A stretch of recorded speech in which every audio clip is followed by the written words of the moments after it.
Mackey Motors in Lake City is the place to find new and certified used vehicles. With a knowledgeable sales staff and amazing service departments, you'll drive away satisfied. Find new roads at Mackey Motors in Lake City, MackeyMotors.com. Joined here tonight by me, Babcock, with the South Central Calhoun Titans as they fell here earlier tonight.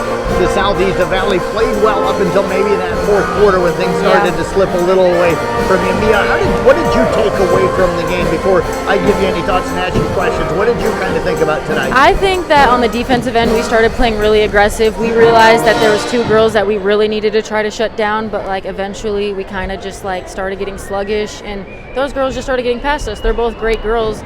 Kenna's a great ball handler. She's going to get anywhere and everywhere. So we knew that what we had to go up as a challenge, but eventually they just became the better team. We kind of just beat ourselves.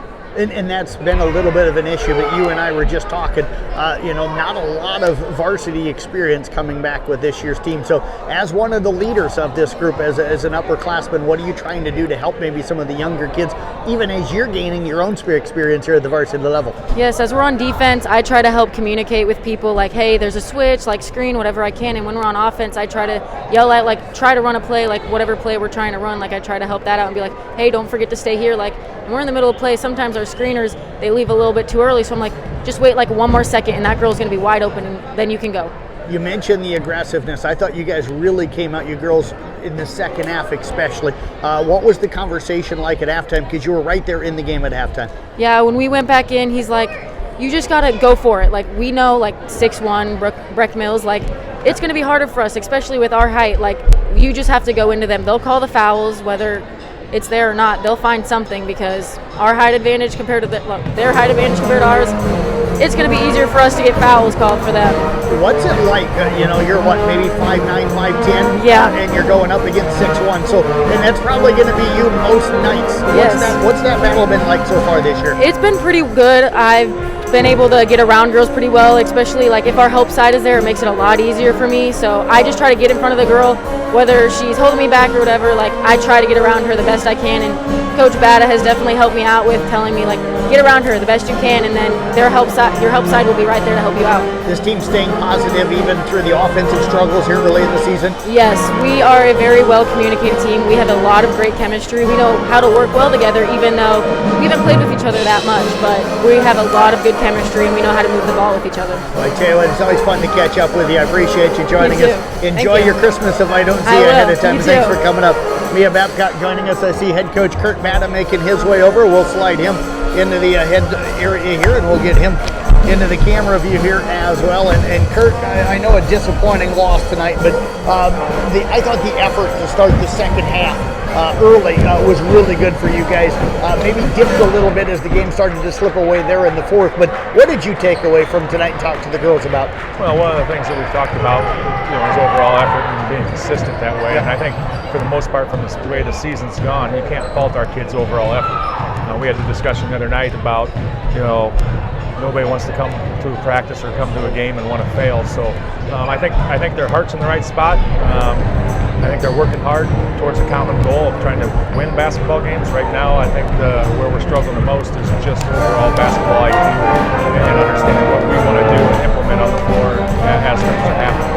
And that probably affects the offense some. I thought you got some looks at times tonight, just shots not falling here early this season.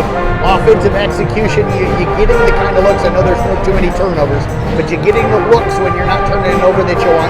Well, you look at a number of different times tonight where we were in the paint, right where we wanted to be. I think some of that stuff, shots not falling, is just we knew they had a 6'1" girl on Mills inside, and it's a toughness thing. It's being able to attack that 6'1" girl, draw the foul, get the free throw line, those type of things where we kind of play that finesse game where we want to fade away and try some trick shots. So we've got to go back to the drawing board, get the bag out, and start bagging on the girls a little bit in terms of developing some toughness once you get into the paint. Because for the most part, we were where we wanted to be from an execution standpoint. We just didn't execute the shots a little bit faster.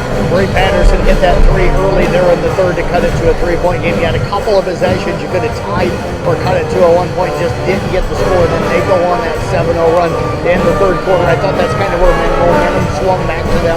Yeah, it's one of those things we were trying to piece things together from a rotation standpoint. We could score, give us energy off the bench,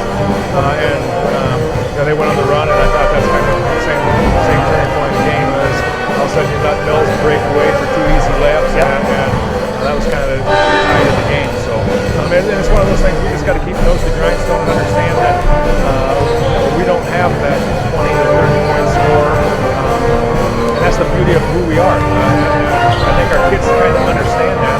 We've got a lot of pieces that can consistently play.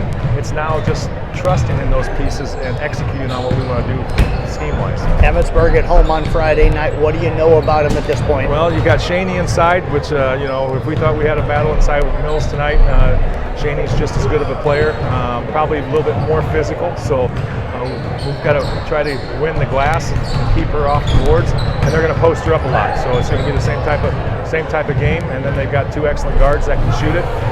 And Emmetsburg always plays tough man-to-man defense. So we just got to understand we've got to limit turnovers. We've got to make sure we take care of not letting them score in the paint, and then just execute on the offensive end of the floor. Well, Coach, as always, we appreciate you coming and joining us. Best of luck. We'll have Casey Miners coming up there on Friday night. All right, appreciate you guys having me. You bet. Head coach again, Curt again with the South Central Calhoun girls basketball team.